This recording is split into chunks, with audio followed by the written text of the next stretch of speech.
For over 3 decades, Nigel Farage has been visiting the Somme battlefield several times every year. This morning it was over the top again, into the vast crater left by British mines, which blew up on the German front line when the battle began 100 years ago this Friday. So about 400 Germans were killed immediately when this went up. There has always been a whiff of cordite about Farage, the smell of danger. And today, the man who lit the touch paper to set off the biggest political explosion of modern times showed no hint of remorse. But you have put a massive great bomb beneath the British economy, possibly even British society, haven't you? There's no bomb beneath the economy. Let's get real. Nowhere else in the world do we pretend that we have to have political union in order to buy and sell goods and services from each other. It's complete and utter rubbish. It's an outdated model. It's not fit for the 21st century. So on the economics of it, I believe we can do far better. As far as society is concerned, well, perhaps there's been a bomb put under the Conservative and Labour parties, but quite right too. You know, they have both agreed we should be part of this. The British people have said we shouldn't be part of this. That's why you're now seeing political collateral damage. With over 19,000 British dead on July the 1st, 1916, this was Britain's most awful moment at war.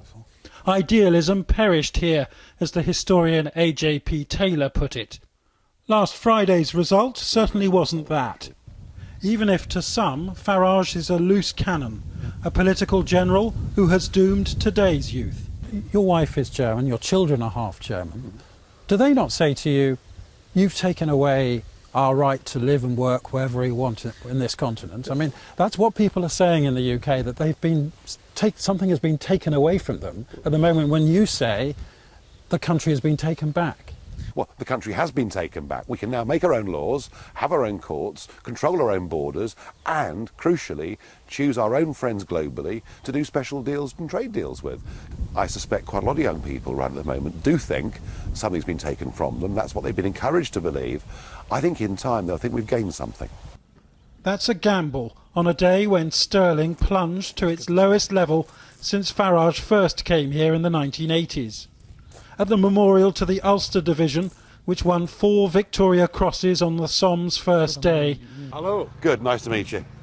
These Welsh workmen, preparing for thousands of visitors, tried to make light of the current turmoil.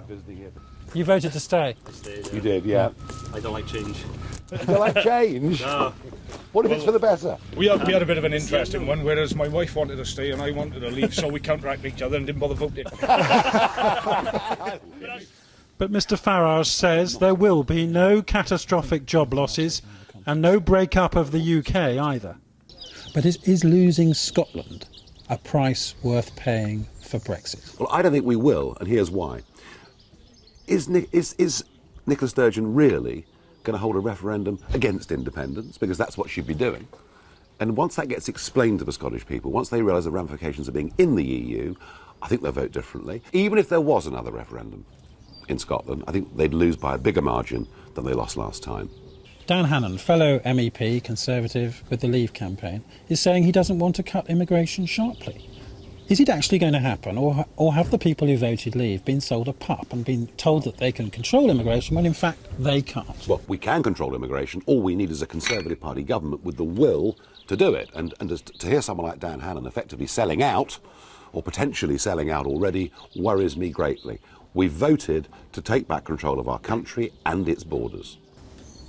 There have been signs saying refugees not welcome. There have been anti-Muslim remarks made.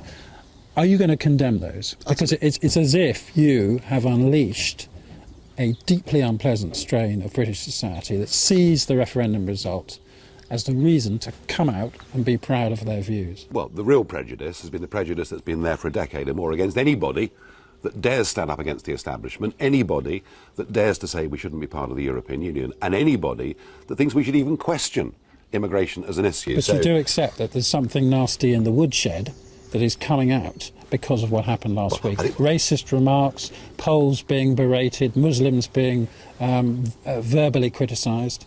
I think there's nastiness on both sides, and I think what we've got is an atmosphere post the referendum are very, very heightened feelings. And you don't bear any responsibility for that? And some bad things being said on both sides. But you don't bear any responsibility for that? Well, I've never, ever, ever encouraged or condoned behaviour like that. I never, ever would.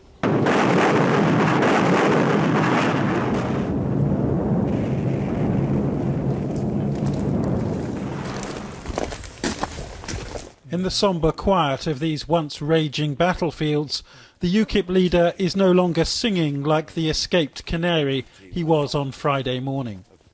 Because it was chalk, it was very, very easy just to get all the leaves and old trees out and everything. It's not just because he's acknowledging the heroism of those who fought in these Somme trenches, once over 16 miles long. Or the 7,000 British soldiers buried here, where the boys from Sheffield fell. Nigel's worried he hasn't got his country back.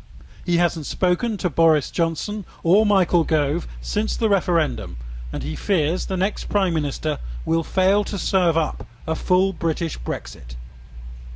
I don't care who the next Conservative leader is, as long as it's somebody who will hold faith with that referendum result. And I think over the next week or two, we will see the names coming forward and we will see precisely... But is Boris Johnson your favourite candidate to be the next Prime Minister? Well, I think that Boris has a lot going for him in terms of public appeal, but perhaps some of the things he's been saying over the last 48 hours indicate there might be a slight softening of his position. What's he been saying that worries you?